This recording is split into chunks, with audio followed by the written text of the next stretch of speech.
want to return to the topic of the assassination of Charlie Kirk. And one of the things that was quite disturbing to me was quotes that came from activist professors.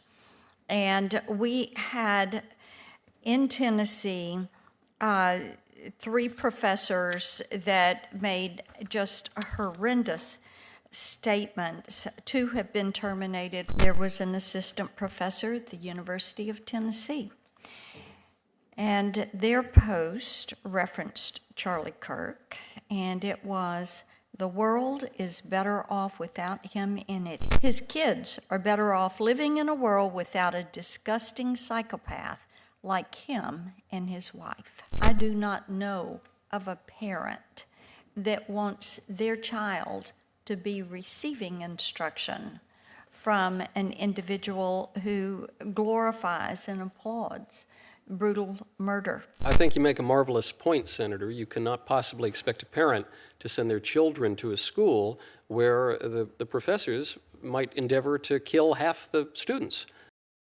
Mr. Knowles, I do want to come to you, and it is wonderful to have you here with us today, and we appreciate that you're a Nashville resident, have been there for several years now, and I want to return to the topic of the assassination of Charlie Kirk. And one of the things that was quite disturbing to me was quotes that came from activist professors.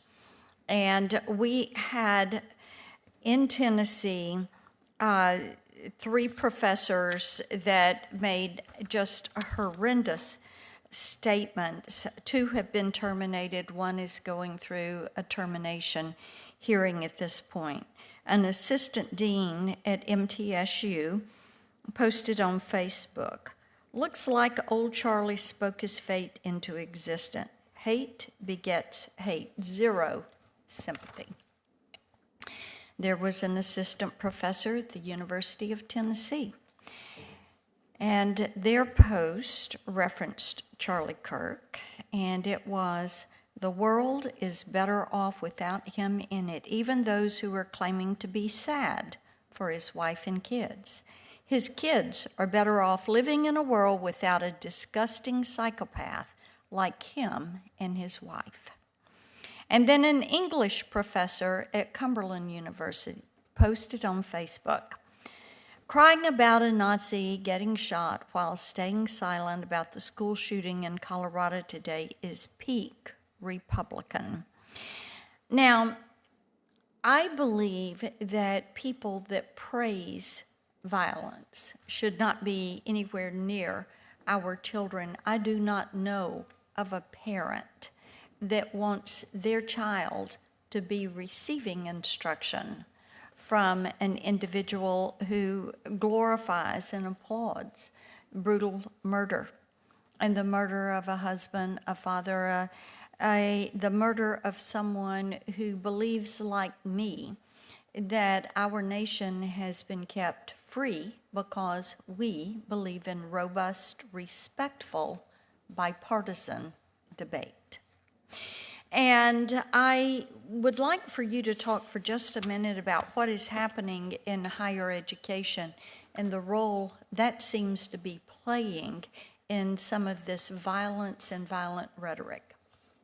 I think you make a marvelous point, Senator. You cannot possibly expect a parent to send their children to a school where the professors might endeavor to kill half the students.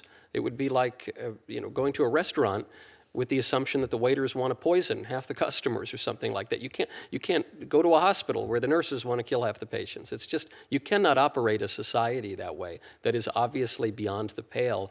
And if you are to permit that kind of speech into the marketplace of ideas, it doesn't have the effect of expanding the marketplace of ideas. It actually shrinks the marketplace of ideas. This is why the First Amendment obviously prohibits things like direct threats or obscenity or fighting words, because these are forms of speech that actually undermine rational discourse. I think Senator Booker made a good point just a moment ago when he said we have to self-examine, we have to be introspective.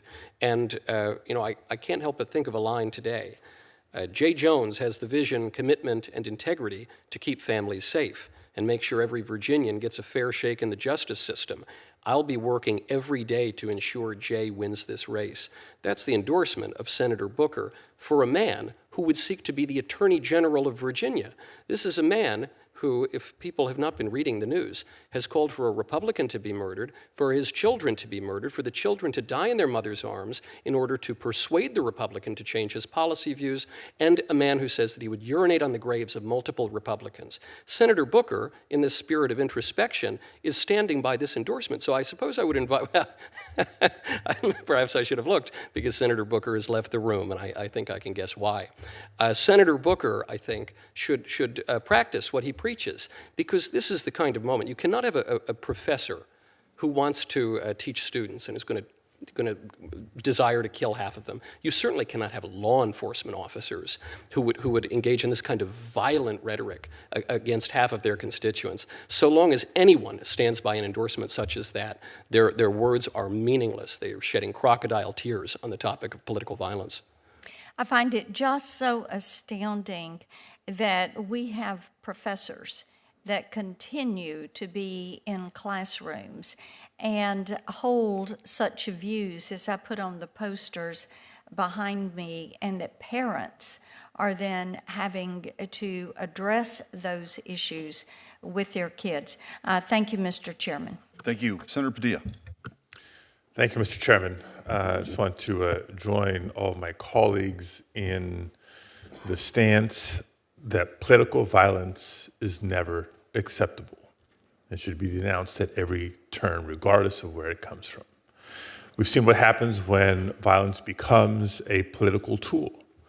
It's not protests. It becomes an attack on our very democracy itself, and it strikes at the principle that political change in this country should happen through healthy, rigorous debate and at the ballot box, not through fear or intimidation. And while political violence is rare, its impact is profound. Now, I want to ask a question specifically in the context of threats and intimidation that becomes aimed at public officials. And those are more than just personal attacks. They're attempts to make people too afraid to serve. We've seen that danger spread not just from members of Congress and state officials, local elected officials, but to judges and election workers now too. Now, protecting those who uphold our democratic system should not be controversial. Mr. Braniff, what does current research show about the surge in threats to members of Congress since 2017, and how can Congress strengthen threat assessment capacity without chilling legitimate speech? Thank you, Senator. Individuals who wind up fixating on elected officials or the integrity of our election system are clearly espousing anti-democratic sentiment, right? And often those are observable, right? These individuals leak their intent or express things that others can pick up on. So in other contexts, 80% of school shooters leak their intent. About 50% of mass casualty attackers leak their intent. Right? So there's often these indications that someone is starting to self-medicate on the idea of violence. And that's an opportunity to do an intervention. And unfortunately, the U.S. Secret Service is, of course, an exceptional organization when it comes to behavioral threat assessment and management. There are other entities in the U.S. government that still train behavioral threat assessment and management. This is becoming a normal practice across the country. Some states have mandates for behavioral threat assessment and management, but we really need to invest in nationalizing these programs. I don't mean in having one national program, I mean having them scale nationally, ensuring that those individuals are trained, that those programs are resourced so they can operate with fidelity. But there's a really important opportunity to do non-punitive interventions for individuals before they get to the point of criminality, but have a handoff mechanism there in case they have crossed that criminal threshold so that we can maintain, ensure our democracy remains intact, and these individuals receive accountability if that's what the situation calls for. Right, thank you. And just as a follow-up, two follow-ups, if you don't mind. One, we've seen doxing of federal judges and attacks on elected officials. Which protective measures have proven most effective at deterring or preventing these types of threats? Senator, I don't know that I have a great answer on the prevention of doxing. We live in a very online world. There's a lot of information available for all of us. We can all do the best we can to protect our personal information. I think that at the end of the day, a lot of what we've been talking about is important, and that are norms. What are the norms that we allow for that we think are acceptable in our nation, in our community, in our households, among our friends? Norms actually really do matter. Norms and culture shape behaviors.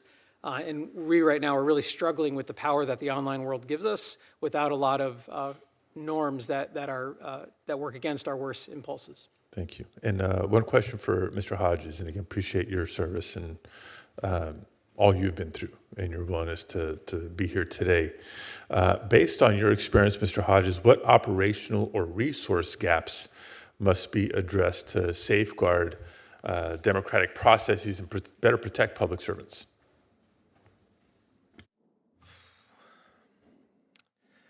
That's an excellent question.